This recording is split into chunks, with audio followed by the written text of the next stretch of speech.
যেটা হলো সিটের ডাম্বেল ট্রাইসেপ এক্সটেনশন। এটা আমরা পুরোপুরি ট্রাইসেপের ওপরই করেছি, আপনি দেখে বুঝতেই পারবেন।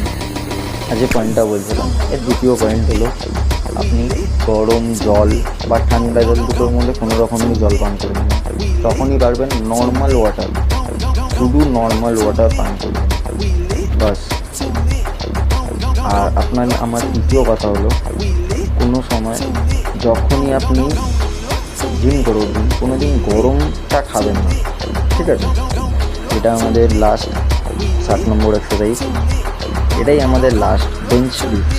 এটাও আমি ঠিক রেখেছি, আপনি তত খুবই তত করে নিতে পারেন। এটা একটা পেশেন্টটা আমি 12 থেকে 15 হিসাবেই করেছি। একটা কথা, জিমের পরে সবসময় আপনারা জল দিয়ে ঠান্ডা জলে স্নান করুন। আর প্লিজ সাবস্ক্রাইব অ্যান্ড লাইক করুন।